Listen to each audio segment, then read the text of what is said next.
I want to explain to you what is going on in this somewhat enigmatic print. So all begins in Muswell Hill. There's a couple called Sarah and Mark, and they had a baby called Ethan. Now the strange thing about Ethan was that he was incredibly happy all the time, very contented child, not terribly demanding, didn't cry very much, slept through the night, every day woke up with a big smile. One night in London when it was very hot, Sarah, the mother, was thirsty and also needed to use the bathroom, so she got up to get some water, and she passed her son's room, Ethan's room, and she noticed something out of the usual. Instead of the usual silence, which is normal for that time of night, she could hear melodic laughter, and she also thought she could hear a child's conversation. So she gently pushed open the door to Ethan's bedroom, and her heart stopped when she saw what was in the crib. So there was moonlight coming through the window, and she could see Ethan sitting up in his cot quite happily. But it wasn't the sight of Ethan sitting up in the cot that really shocked her. It was the sight of what was sitting next to Ethan. Because there was a figure which was not really sitting up, it was lying back quite comfortably. And it was a baby, much like her son Ethan.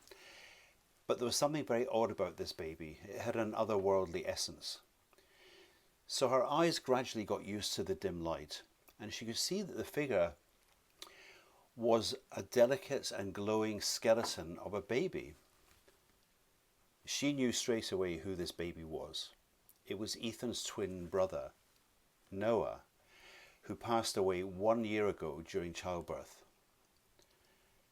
So she was transfixed watching the two brothers interact. Noah seemed to be whispering to Ethan, not in real words, but in sort of childlike sounds.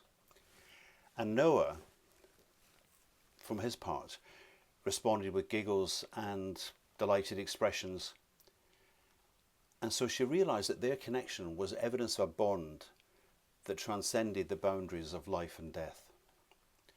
So obviously she felt very tearful as she watched this miraculous reunion, and she felt a mixture of indescribable love, but at the same time deep sorrow.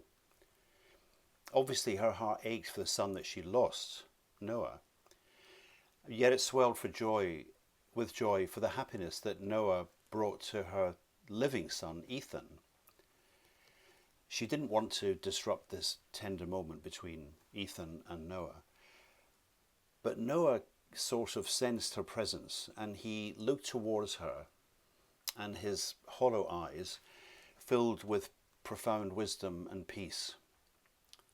And he seemed to convey a silent message to Sarah, one of reassurance and love. By this point, Ethan had noticed his mother, and he was reaching out to try and grab her hand, and she moved closer, obviously her heart thumping because of what she'd just seen, and she knelt beside the cot.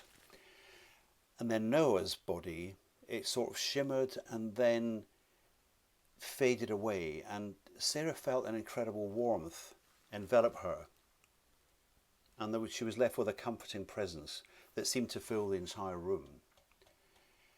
So, with a final loving glance at his brother, Noah, the deceased baby, began to fade, and then Ethan's eyes followed the apparition until it vanished completely, but it left behind a soft glow that then very slowly dimmed, and then the room fell silent.